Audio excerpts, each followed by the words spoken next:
Sir, ತಾವು ತಮ್ಮ ಜೀವನದಲ್ಲಿ 2 ಸೈನ್ ಮಾಡುವಾಗ 2 ಘಟನೆಯಲ್ಲಿ ಕಣ್ಣೀರಲ್ಲಿ ನೀರು ಬಂದಿತ್ತು ನಿಮಗೆ. ಕಣ್ಣೀರು ಯಾಕಂದರೆ ಒಂದು ತಮ್ಮ ನನಗೆ ನಾನು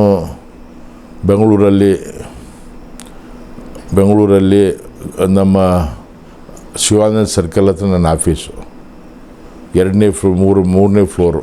ನಾನು ಸ್ಟೇರ್ ಕೇಸ್ ಏರ್ತಾಯಿದ್ದೆ, ರಿಸಿಗ್ನೇಷನ್ ಕೈ ಲೆಟರ್ ತೊಗೊಂಡೆ. ಅಲ್ಲಿ ಹೋಗುವಾಗ ನನ್ನ ಕಣ್ಣಾಗ ನೀರು ಬರ್ತಾಯಿತ್ತು.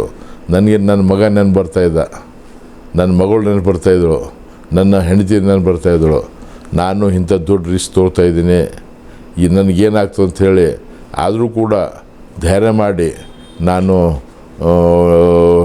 ರಿಸಿಗ್ನೇಷನ್ ಕೊಟ್ಟಾಗ ಕಣ್ಣಾಗ ನೀರು ಬರ್ತಾಯಿತ್ತು, ನಾನು ಸೈನ್ ಮಾಡ್ತಾಯಿದ್ದೆ. 2ನೇ ಬಾರಿಗೆ ನಾನು ಕಾಂಗ್ರೆಸ್ ಪಾರ್ಟಿ ಬಿಟ್ಟು ನಾನು ರಿಸೈನ್ ಮಾಡಿ ಭಾರತೀಯ ಜನತಾ ಪಾರ್ಟಿಗೆ ಸೇರುವಾಗೂ ನಾನು ಇಂಥ ಒಂದು ಬದಲಾವಣೆ, ಇಂಥ ಒಂದು ನಿರ್ಣಯ ತೊಗೋತಾ ಇದ್ದೇನೆ. ಕಣ್ಣಾಗ ನೀರು ಅಂಥ ಪರಿಸ್ಥಿತಿ ಬಂದು ನನಗೆ ಪಾರ್ಟಿ ಬಿಡಲಿಕ್ಕೆ ಅಂಥೇಳಿ ಕಣ್ಣಾಗ ನೀರು ಬಿಟ್ಟು ನಾನು ರಿಸೈನ್ ಮಾಡಿ, ಇದು ನಾನು ಎಂದೂ ಸಾಯ್ತನ ಮರೆಯಲ್ಲ. ಇವೆರಡು ಘಟನೆಗಳು ನನಗೆಂದೂ ಮರಿಲಾರ್ದಂಥ ಘಟನೆಗಳು ನನ್ನ ಜೀವನದಲ್ಲಿ.